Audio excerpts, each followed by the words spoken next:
भारत के एक शहर में एक ऐसा बच्चा पैदा होता है जो अपने अलग शौक के लिए काफी ज्यादा फेमस था। एक अमीर परिवार से होने के बावजूद उसकी सोच हमेशा आसमान को छूती थी। यही बच्चा अपने सपनों को हकीकत में बदलता है और पूरी दुनिया की नजर में इस बंदे को the Kings of good times ये टाइटल मिल जाता है। विजय माल्या एक ऐसा नाम जो पूरी दुनिया की नजर में हीरो बन गया था। मगर साल 2000 के शुरुआत में एक ऐसी एयरलाइन लॉन्च करता है जो पूरे भारत के लोगों के फ्लाइटिंग एक्सपीरियंस को हमेशा के लिए बदल डालता है। Kingfisher airlines standard like on board TV, entertainment और लग्जरियस का एक ऐसा अनोखा संगम जो अनमैच्ड था। लेकिन जो इतनी ऊंचाइयों पर होने के बावजूद कैसे एक ही झटके में नीचे आ गया, कैसे इतने बिलियंस का अंपायर फट से जीरो हो गया। कंपनी के बैंक लोन्स, एम्प्लॉइज की डिले पेमेंट,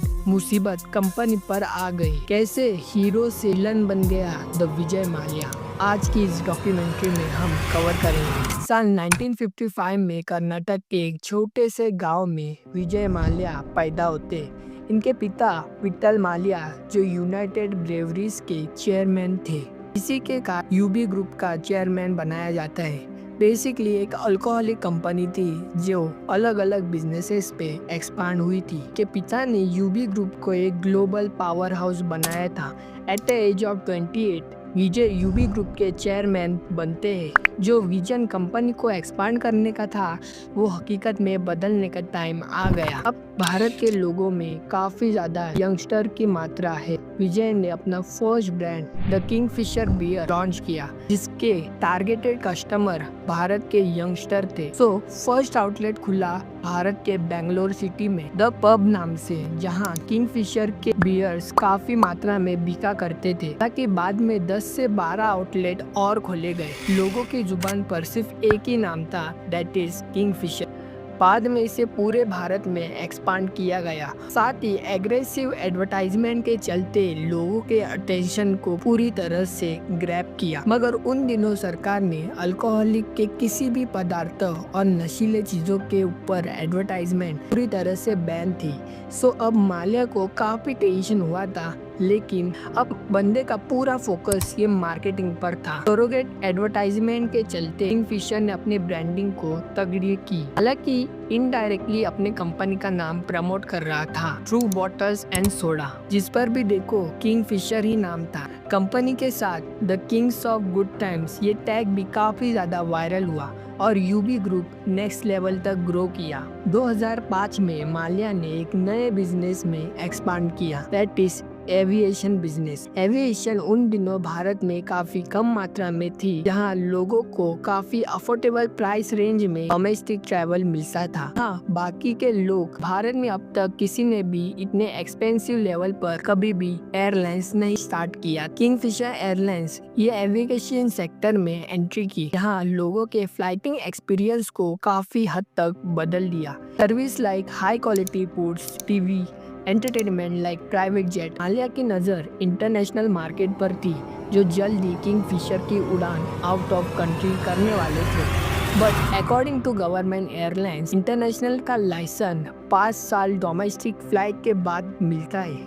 2 ही साल हुए थे किंगफिशर को आते तो एयर डेक्कन नाम से एक कंपनी खरीदी जो उन दिनों डोमेस्टिक सर्विस प्रोवाइड कर रहे थे, वो भी काफ़ी ज़्यादा अफोर्डेबल प्राइस। खरीदने के बाद इस कंपनी का नाम बदलकर किंगफिशर रेड रख दिया। सभी स्टाफ, शेफ और इंटीरियर काफ़ी तगड़ा पैसा फेंका और स्टार्टिंग में टिकट प्राइस काफ़ी लो थी, पर समय के साथ प्राइस रेंज काफ़ी हद तक बढ़ी। ब्रांडिंग इतनी तगड़ी की कि आईपीएल की टीम भी खरीदी जिसका नाम रॉयल चैलेंजर बेंगलोर था।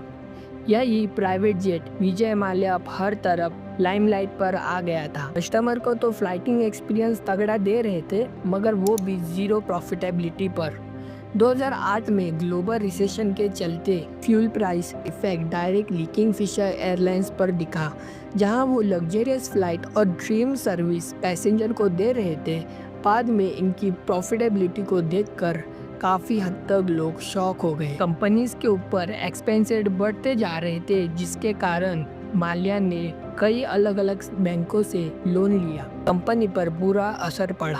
एम्प्लॉयज की सैलरी डिले पे डिले होती गई। नतीजा ये हुआ कि एम्प्लॉयज ने प्रोटेस्ट तक चालू किया। कंपनी के फाइनेंशियल स्टेटस इतने डाउन थे कि डेप्ट पर डेप्ट बढ़ते ही चले गए। लोगों ने रिसेशन के चलते काफी हद तक ट्रैवल कम किया था। 2012 तक किंगफिशर एयरलाइंस 9,000 करोड़ के डेप्ट में डूब चुकी थी। बैंक के कंटिन्यूअस प्रेशर के बावजूद माल्या ने अपने लेवरेज लाइफस्टाइल जारी रखी।